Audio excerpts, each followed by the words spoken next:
servido mi tema y mi espacio en este video. Así que muchas gracias y continuamos con los siguientes temas. Mi nombre es Ángel Joaquín Salazar Villagrán y a continuación voy a hacer un repaso del tema que mi compañero Jorge Marvin Monterroso hizo con respecto a la inflación. Finalmente, luego de conocer la naturaleza del dinero, el funcionamiento práctico de los bancos, el origen de las deudas y las consecuencias de la inflación, respecto a este último tema no puedo más que esclarecer la relación entre la inflación y algunas de las escuelas económicas más importantes en América Latina, que son el monetarismo y el neoestructuralismo. El monetarismo es una doctrina económica que estudia los efectos de las variaciones de la oferta monetaria sobre las variables económicas relevantes, como lo son el empleo, como lo son los precios y la producción. El monetarismo se basa en la idea de que el aumento de la oferta monetaria, entendida como el total de dinero en efectivo y cheques que circulan en la economía, aumentará la producción de bienes y servicios en un corto plazo, generando inflación paulatinamente. Cabe destacar que el precursor de esta escuela fue nada menos que Milton Friedman, un economista estadounidense que ganó el premio Memorial de Nobel en las Ciencias Económicas o Nobel Memorial Prize in Economic Sciences. Fue el creador de la teoría monetarista de la inflación, que en resumen detalla lo siguiente. Demuestra que la principal causa de la inflación en una economía cerrada, que se caracteriza por una restricción de la exportación en el mercado externo, es la tasa de crecimiento del dinero.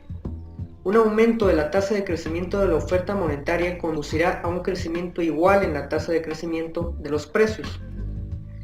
Su principal hipótesis está en la consideración de que la velocidad del dinero, es decir, la velocidad con la que los bienes y los bancos circulan el dinero, es relativamente estable, por lo que el crecimiento del ingreso nominal, que es la unidad de ingreso monetario ajustado por inflación en un periodo determinado, y el de la cantidad de dinero están estrechamente relacionados. Se resume en esta fórmula. Y esta fórmula a su vez se explica a través de la fórmula más moderna de la misma. En esta fórmula la tasa de crecimiento de la cantidad de dinero más la velocidad de circulación es igual al crecimiento de los precios más la tasa de variación del producto real. Por lo que un aumento en la tasa de crecimiento de la oferta monetaria conduce invariablemente a un crecimiento igual de los precios. Ahora bien, ¿bajo qué supuesto se determina que la velocidad del dinero y la tasa de crecimiento de productos son constantes? ¿Cómo se asume que el dinero y los productos se pueden producir de forma tan persistente? En primer lugar, bajo el supuesto de la estabilidad de la demanda del dinero. Se determina que la demanda de dinero es inelástica respecto a sus variables, como lo son el nivel de precios, la tasa de rendimiento de bonos y acciones, la riqueza total, etc. Por lo que los movimientos en la velocidad de dinero son también pequeños. Y en segundo lugar, que las variables que afectan a la demanda de dinero están determinadas fuera de las fuerzas monetarias. Es decir, que la tasa de interés real y el ingreso real están determinados por fuerzas reales y no monetarias, aunque sí siempre dentro de la economía. Esto es invariable. En resumen, todo incremento en la cantidad de dinero se refleja en un incremento proporcional en el ingreso nominal. Si los salarios suben, el nivel de precios o la cantidad de precios también sube. Acerca de los precios, argumentan que todo incremento en la cantidad de dinero se manifiesta en un aumento de la tasa de inflación, mientras que la tasa de crecimiento real del producto disminuye. Esto en base a la hipótesis de pleno empleo de la economía, que explica que existe una tasa natural de desempleo que no se ve afectada por el nivel de demanda agregada. Es decir, que en ocasiones la demanda por alimentos u otros productos no está ligada a la falta de empleo.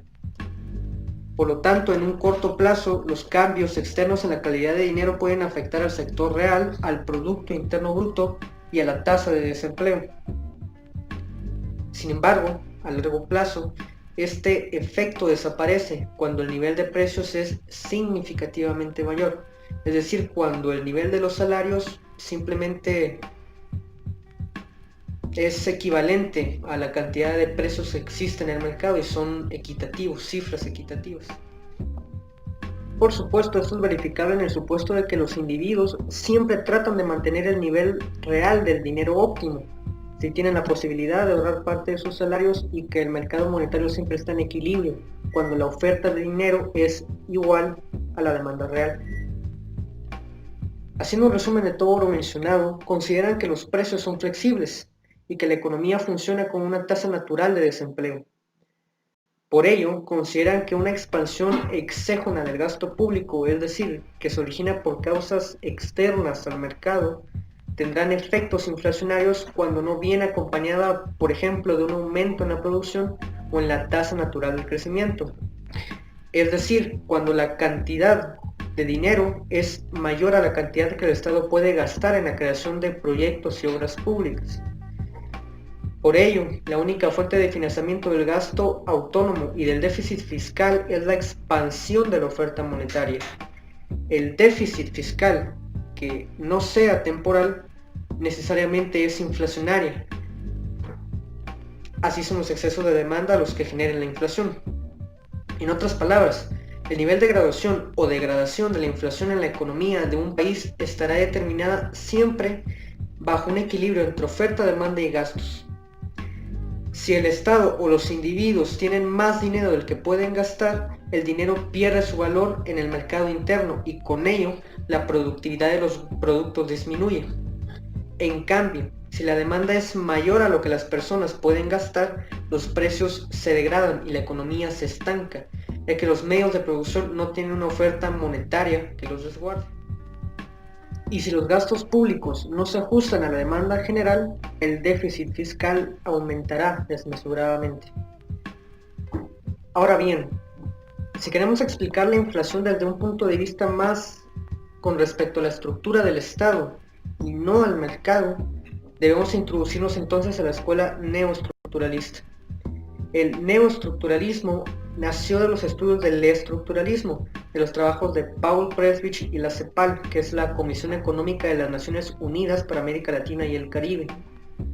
Esta escuela recomienda la homogenización de la economía regional a través de reformas estructurales en el que el Estado tiene la tarea de regular todas aquellas económicas de orden público en donde él estipula la cantidad de precios, la fijación de los precios, la regulación de los mercados, entre muchas otras cosas. El origen de la inflación entonces tiene su origen en las características de la estructura productiva del Estado, estableciendo una relación entre inflación y proceso de crecimiento. En esta escuela son los mercados de bienes y servicios los que deben formar sectorialmente los precios. Me explico. Los mercados de bienes y servicios tienen diferentes características definidas por las especificidades en cuanto al número de compradores y vendedores, a la información de las condiciones del mercado, a la incertidumbre en cuanto al nivel de transacciones, etc. Estas distorsiones impiden que el precio se determine en base al equilibrio entre la oferta y la demanda, en condiciones de perfecta competitividad. No todos los mercados forman precios ni logran el equilibrio de la misma manera, por lo que es conveniente hacerlo al menos una degradación parcial de los principales mercados para entender de una mejor forma cómo se comportan los precios de cada uno y cómo influyen las políticas económicas estabilizadoras y de ajuste. En otras palabras, un proceso de paro parcial de los mercados en los que el Estado, por medio de distintos elementos organizacionales, analizan el comportamiento económico de los mismos y así llegar a una conclusión estadística para la fijación de precios. Esto determina la existencia de dos tipos de mercados.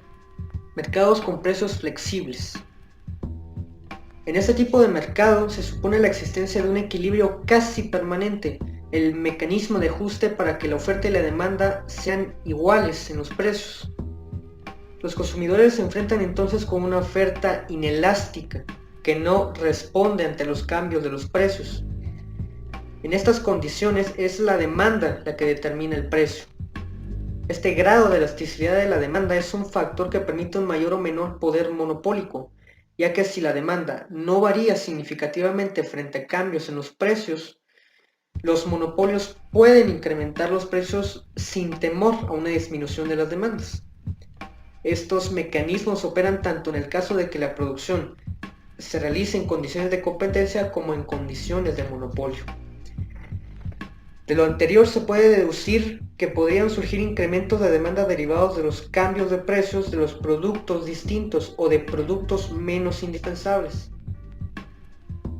Estos precios, y de ahí su nombre en el grupo, se consideran flexibles porque sus tasas de variación responden a los excesos de demanda, en los que el crecimiento de la demanda de un producto o una serie de productos no es cubierto por la oferta y el ajuste se produce vía precios a corto plazo. En conclusión, las perturbaciones de oferta, demanda y las alteraciones de los precios actúan ya no como factores limitantes de la inflación, sino más bien como aceleradoras del mismo.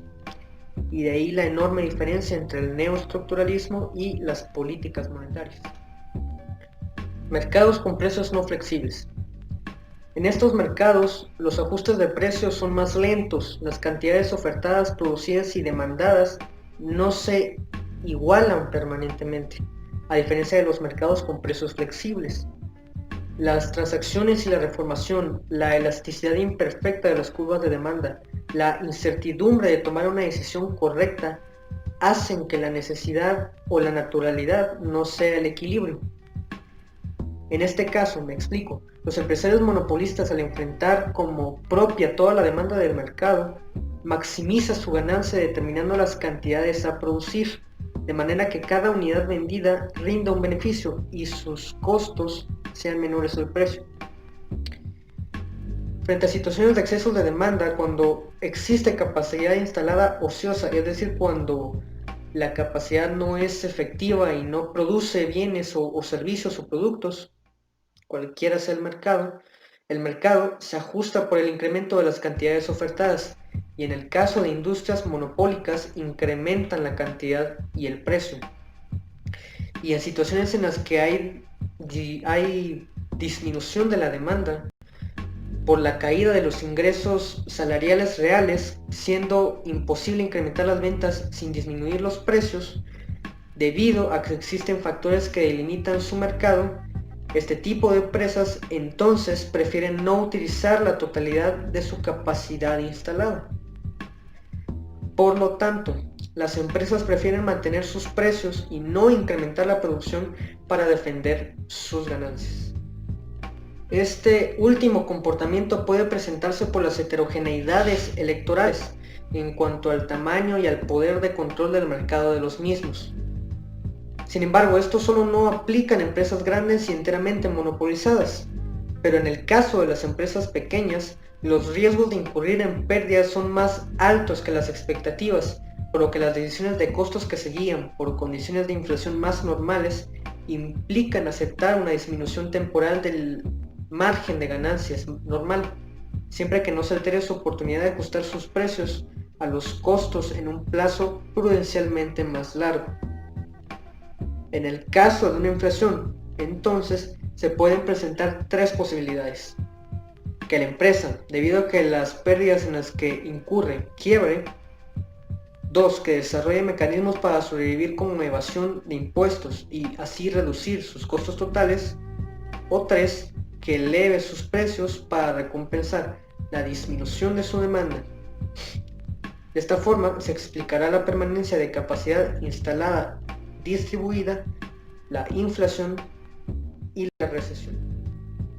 Eso sería todo por mi parte. Espero que la exposición le haya sido de su agrado y que la aportación de mis compañeros haya sido más que suficiente para la realización de estos 4 temas que son bastante importantes en nuestra economía y que de hecho tienen su influencia aún en la actualidad. Más que todo quisiera mandarles saludos cordialmente y muchas gracias.